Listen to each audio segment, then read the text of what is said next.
Okay, so now we're going to look at Baroque.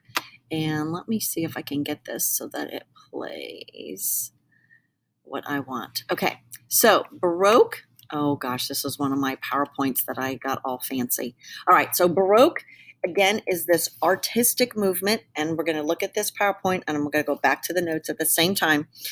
Began in the Catholic Reformation countries to teach in a concrete and emotional way and demonstrate the power and the glory of the Catholic Church. So every time you see the word Baroque or you're asked about Baroque art, you should think Catholic Reformation. Or if you're asked about the art of the Catholic Reformation, you should think Baroque, because those two things go together like peanut butter and jelly. So what does that, the more dramatic, the better. Baroque style of art and architecture, dramatic, emotional, colors are brighter than brights, darker than dark. Again, it's counter-Reformation art or Catholic Reformation art. Painting and sculptures in church contexts. Oh, so in context could speak to the illiterate rather than the well-informed. So this is, again, for all the peasants and appeals to emotion. So this is a very emotion-driven type of art, okay? So, let me hide this thing. Okay, so Counter-Reformation art and sculpture. So we're going to look again. I think I just stopped this. Maybe I did. I don't know. Okay. So this is St. Peter's Basilica in the Vatican. Look at how the monstrosity of that thing. It's gigantic. And look at the swirls of the columns. Those aren't just straight columns, the swirls of the column. This is ginormous. Look at the scale. You see the steps as compared to the gigantic beauty of this ornate, overly ornate piece of artwork. Same thing with buildings, right? So Church of Santiago, same thing. This just ornate building. And then this is an altarpiece in Germany. Again, just absolutely gorgeous and filled with very dramatic. If you look back here, nothing is straight. We've got all these little curls and spirals.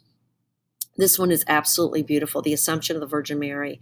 She looks like she's floating in the air. Again, lots of columns, lots of ornate, emotion-driven art. Altar of Mercy in Germany. And again, if you look at these candles, you can kind of get the perspective. These things are huge and take up a tremendous amount of space in these churches where they are featured. And then we get into a couple of paintings, St. Francis in Ecstasy, and we can see how dark the darks are and how light the lights are. And that was part of what drives Baroque. The Flagellation of Christ, again, the darks are dark, the lights are very light. That contrast is really stark. David and Goliath by Caravaggio, and he's our most important painter in this time period. Salome with the Head of the Baptist by Caravaggio, again, darks are dark, lights are light. Caravaggio, again, in some of his non-religious painting, and the Dead Christ Mourned, the Virgin appearing to Saint Hyacinth. Now, let's just stop for a second and look at this one and see why this is Baroque and not Mannerism. So if we think about Mannerism, we thought like blues and elongated features. The difference between Mannerism and Baroque is the style. This still looks, even though there's blue, it's things that are supposed to be blue. In Mannerism, things are blue that aren't supposed to be blue, like skin. So that is always students seem to get those two things mixed up. When they see blue and religion, they automatically think Mannerism. But if you look at this painting, the blue is the blue sky and the blue of the Madonna's headpiece and cape, not blue skin. And even though some of these things might look distorted, they really aren't when you think about the scale of this painting. So don't get Mannerism, which is, again, pro-Catholic, kind of what are you doing in reverse of pro-Catholic Protestants, what are you doing to our country? And also this reaction to the methodical painting of the Renaissance. Baroque is really different than all of that. Let me, Diego, I'm trying to find, so I always like to show this one because remember we talked about always having little people in painting. So there's a little person. Again, thought this is St. Bonaventure elevation. And Rubens is the other one. So Rubens, again, does the whole light and dark thing, the very, very light and the very, very dark. Again, Rubens, he's one of the more famous painters as well. And I'm not sure. This is where I'm going to end with this. And I'm going to stop. Let me see. Oops. Oh, now there's music. I didn't want to go there. Let me go back. Now it's just going to play music. I got to mute this. Sorry. Let's go back to our notes really quickly.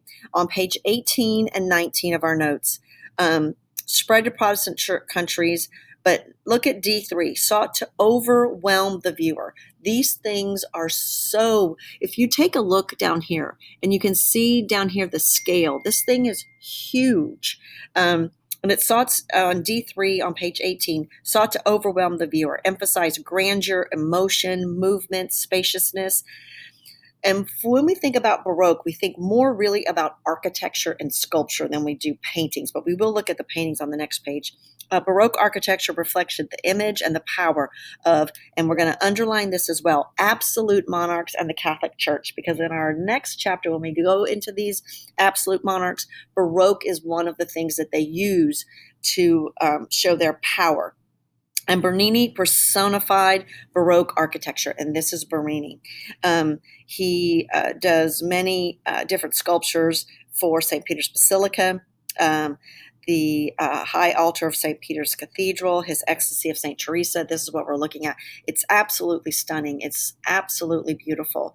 And again, the idea is to overwhelm the viewer and to promote the Catholic Church. So on page 19, we've got Baroque painting.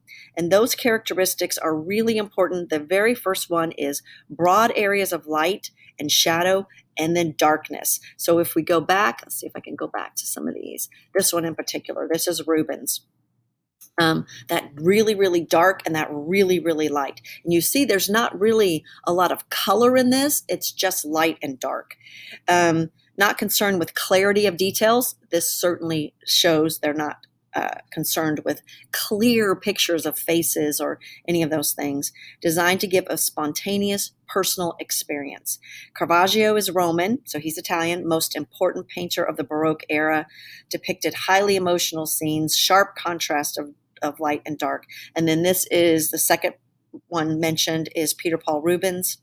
He's Flemish, so he is in the northern part of Europe, worked for the Habsburg court, and emphasize color and sensuality.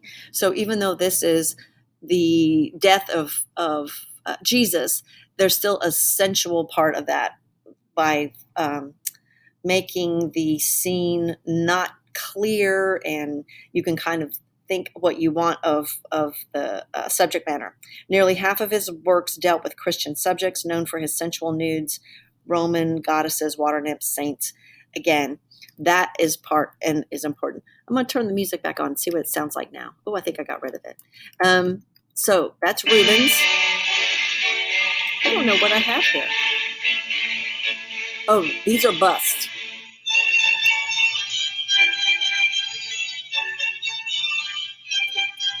There's Louis. There's Cardinal Richelieu. We'll meet him a lot in our next chapter. There's Cardinal Richelieu again. Homes. Oh, look at all this beautiful stuff in their houses. You can see how overly ornate those things are.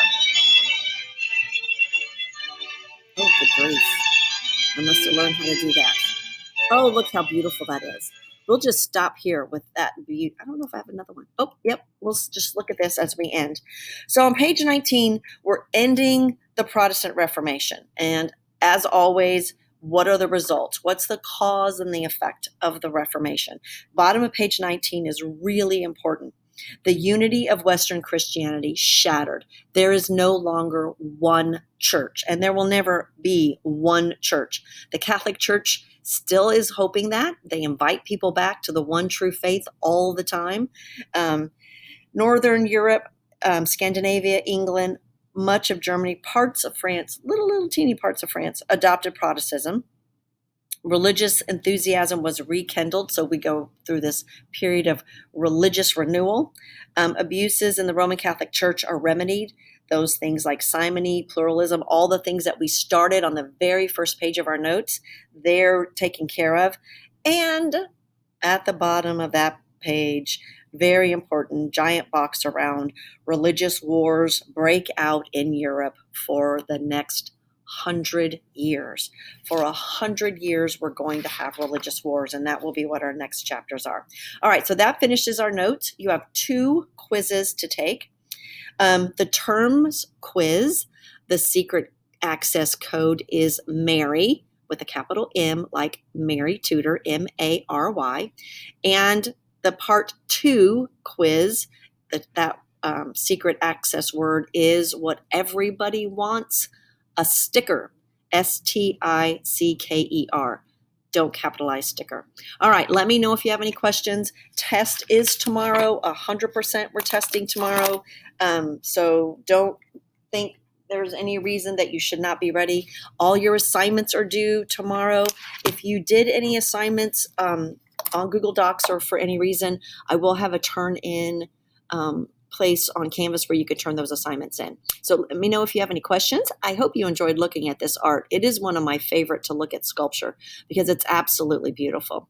All right, have a great Wednesday, and I will see you guys tomorrow for our test.